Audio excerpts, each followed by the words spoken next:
Hello everyone, and welcome back to my channel. Here I'm doing a speed paint. I'm kind of doing this in honor of my two boys, my dogs, and I'm drawing them as cryptids. Yes. Um, these this cryptid is called the cadejo, which is like a Central American, Southern Mexican cryptid. It's basically kind of this spirit that's in the shape of a dog, and it can come in two forms. Um, one of them is a black cadejo, and he's like supposed to be like the evil spirit, you know? And the other one is a white cadejo, who is supposed to be the good spirit. So I kind of just recently found out about these because I've been kind of interested in cryptids for a while, and then one day I was just like, why don't I like research some cryptids from my own culture? You know, I should do that. So I did, and I found these good boys. And well, I have a black dog and a kind of blonde white dog, so I thought I can draw them as these spirits. Yeah, so just a little background on the cadejos. Let's start with the black one since that's the one I drew first. So the black cadejo usually represents the mean spirit, you know? He guards drunk men on their way home. But there's like a little asterisk there. He'll like guard them, but he'll like, if he licks the drunk man's mouth by chance, the man will never return to be sober, will never be sober again, and the cadejo will follow him for 9 days until the man dies. So like, yeah, don't let strange dogs lick you. The black cadejo is usually seen as like a black shaggy dog with fiery eyes and like goat hooves, and he's supposed to be diabolic. And in some cultures, people have seen like a glowing red chain around one of his paws. Like the word cadejo comes from the Spanish word for chain, which is cadena. And so I guess it makes sense that he would have a chain around him. Of course, I didn't draw that here because I never chain up my dogs.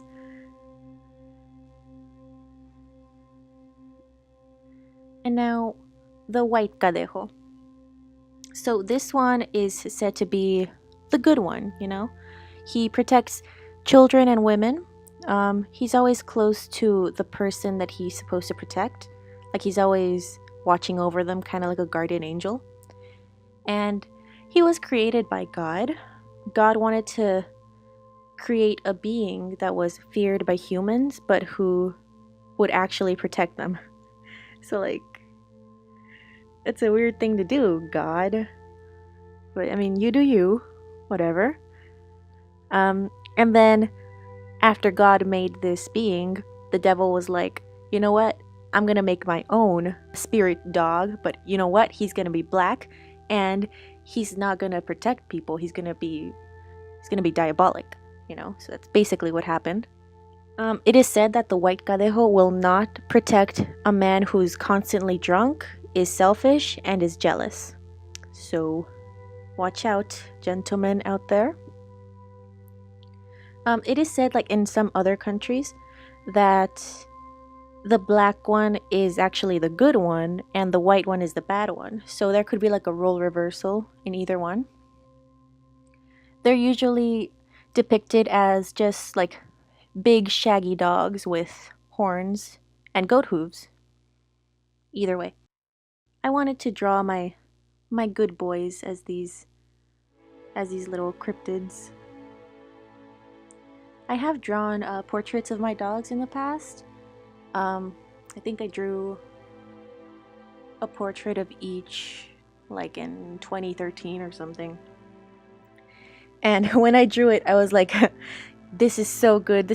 I've peaked. That's it. I can't draw anything better than this. That's what I thought.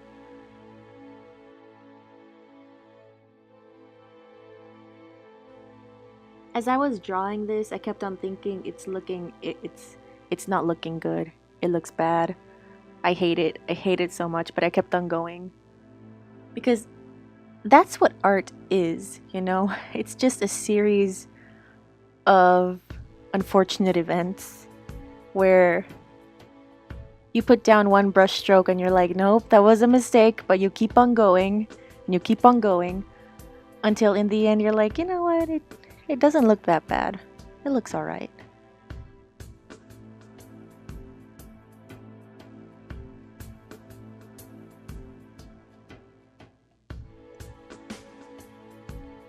I wanted to give both of them like the air of like a mysterious kind of vibe, so that's why I gave both of them red eyes, because like I didn't read anything about the white dog, the white cadejo having red eyes.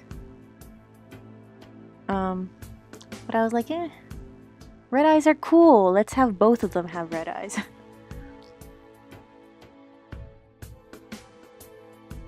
My black dog is named Gavilan, which means hawk in Spanish.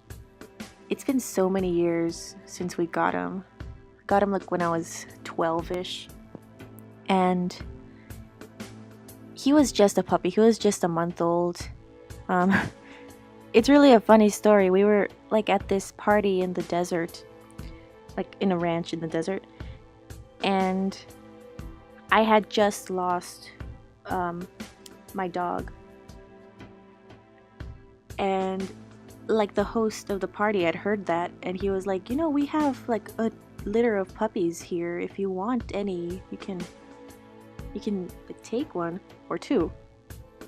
And then I was like, nope, the cut is still deep. I'm still very hurt by O'Malley leaving me.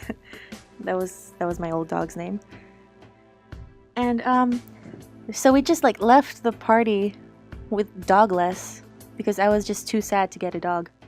And then we get home and my dad like checks his pockets and he's like, I forgot my cell phone in the desert. So we make the like 6-hour drive back to the desert the next day, and we have to go get his cell phone. So when I get there, the host actually lets me see all of the puppies that are there, and he was like, you sure you don't want one? And I was like, well, I don't know, can I at least just go in the pen and like pet them? I guess. So I went in like the little pen they had the puppies in, and all of the puppies were just like, they were so energetic, like jumping around and trying to play. But there was one little puppy, one pure black puppy with a white chest that wasn't trying to play with me. No, he was trying to bite me. He was trying to fight me. And that's when I knew this is the dog for me. That day I also got another puppy, he was the only brown spotted one in like a sea of gray and black puppies.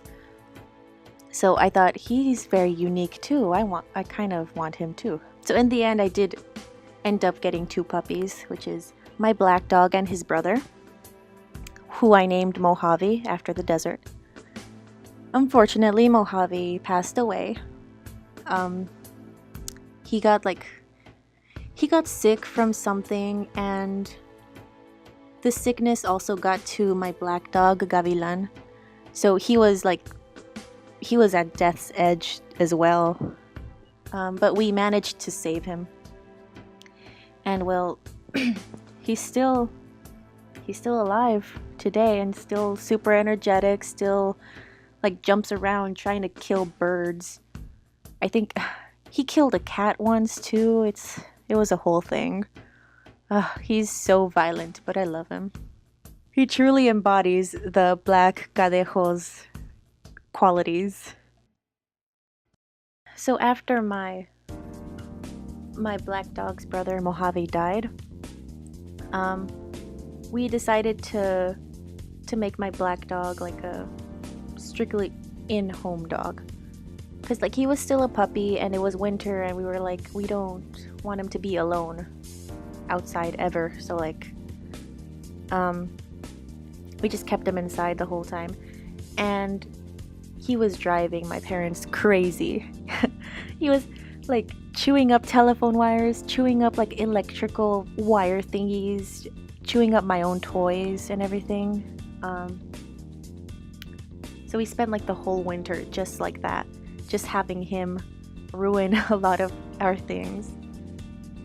And so like April of the following year,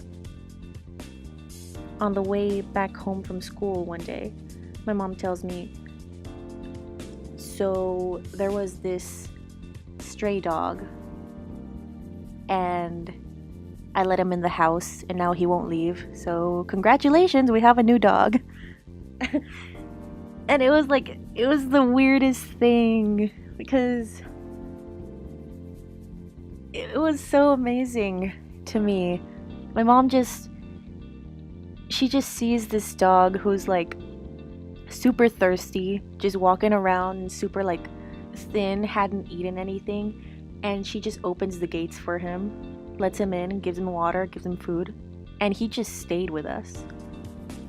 And that, my friends, is my blonde dog, whom we named Canelo, which at the time we didn't know that was the name of a Mexican wrestler, but it is. I have no idea why my mom decided to name him Canelo, but she did, and now that's his name. And a little bit about him. I have no idea what type of breed he is. Like my black dog, he's like an Australian cattle dog or a Kelpie, I think. It's one of those. But my blonde dog, it's like I haven't seen any other dogs that look like him, so I have no idea what he is. Maybe he's like a lab mix with something. I don't know. He was a stray, so I have no idea. He's an escape artist. He manages to open the gates a lot, so we ended up having to put this chain on the gate so he won't be able to open it so easily. Oh yeah, we also had to like put a bunch of wooden like stakes in between the neighbor's gate and our gate, because he would be able to like squeeze under it. He would dig a hole and then squeeze under the gates and then open the neighbor's gate and go onto the street, and then like bury himself in the neighbor's rosemary bushes. Like, he is insane. He's the Houdini of dogs. And one time that actually got him in trouble, because my old neighbors, before they moved, they had like this big pit bull there. And one day my dog decided he wanted to go take a trip down the street. So he tried to shimmy his way into the neighbor's backyard. And once he did, the pit bull got him and just like attacked him, and it was so bad. Like, on top of that, on that day, at that moment, I was having a really bad nosebleed. So I go out and I just see my dog being like dragged around by the neck by this pit bull in the neighbor's backyard. And so I have no idea what to do. I'm like 12 at this point. And like, luckily the neighbors were there, so they were able to get their pit bull off of my dog. But yeah, now my dog has like a scar on his lip from back then, because like his lip was completely cut. Like, it looked like a flap, you know? But he never learns. He still shimmies his way out of the house. Yeah. Also, one day I noticed that in his right hind leg, he has like an extra toe, and it's like super freaky. Like, imagine having a toe just growing out of your ankle. That's what it looks like. And it's not even like it's not even a fully formed toe. It's like a growth that's just hanging there that has a nail growing out of it. It's so weird. Oh man. Anyways. Yeah, so my blonde dog was a stray. And so I don't know, sometimes I think about like who were his owners before? Like who are his old humans? Like do they miss him? Or was he just abandoned as a puppy and just has been a stray his whole life? Like I know nothing about that.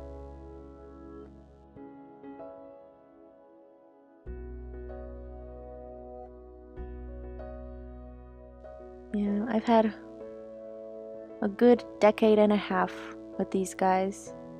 Well, less than a decade and a half. But still, it's been great growing up with them. And I love them so much. They're my cute boys. And I hope you guys like them too.